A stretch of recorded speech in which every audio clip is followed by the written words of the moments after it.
तो आप इसे समझेंगे। पौधों के अंदर जाइलम या बाल उत्तक जल को पौधे के विभिन्न भागों में पहुंचाते हैं, ये तो आप जानते ही हैं। ये आपके मूल रोम हो गए, ये जाइलम हो गए।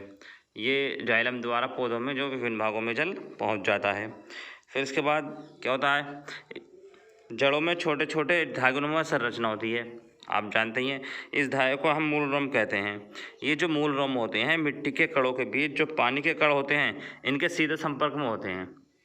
क्या होते हैं, मूल रोम मिट्टी के पानी के कणों के बीच में जो है सीधे संपर्क में होते हैं।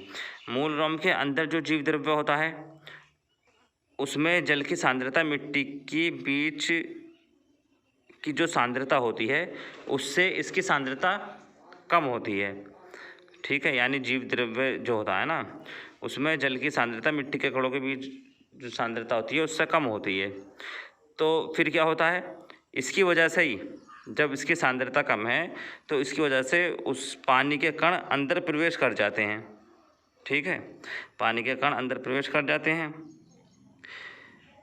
मूल रोम के अंदर आ जाते हैं। इस तरह से जल के अंदर आने की विधि को हम परासरण विधि कहते हैं। परासरण विधि के बारे में भी आपसे पूछ लिया जाता है एग्जाम में, परासरण विधि क्या है, तो आप यही लिख देंगे जो हम आपको बता रहे हैं। तो परासरण विधि इस तरह से जल का अंदर आना जो है क्या कहलाता है, परासरण विधि कहलाता है। अच्छा, अब परासरण विधि द्वारा जल के कण मूल रोम में पहुंच गए। मूल रोम के बाद कार्टेक्स में पहुंचते हैं। ये कार्टेक्स आपका यहाँ से जो है ये जल के कण कार्टेक्स में आए। फिर कार्टेक्स के बाद क्या होता है, जाइलम में पहुंचते हैं। यहाँ से जाइलम में पहुंचते हैं।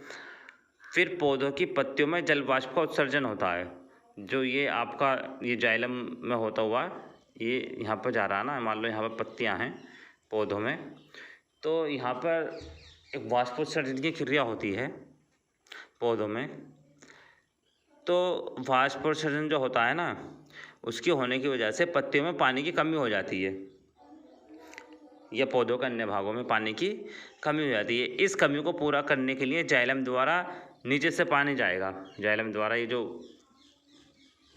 कमी को पूरा करने के लिए नीचे से पानी जाएगा। तो जब ये आपका नीचे से पानी जाएगा वो पानी जाकर जल जाकर सारे पौधे में फैल जाएगा। ठीक है, पानी के कण जो आपके ये इस तरह से हैं यहाँ पर, ठीक है, ये मिट्टी के कण होगा। तो जीव द्रव्य इसके बीच में पानी और मिट्टी के कण के संपर्क में होता है दोनों के, जिसकी वजह से ये जो है मूल रोम में चला जाता है। जीव द्रव्य की सांद्रता इन दोनों से कम होती है।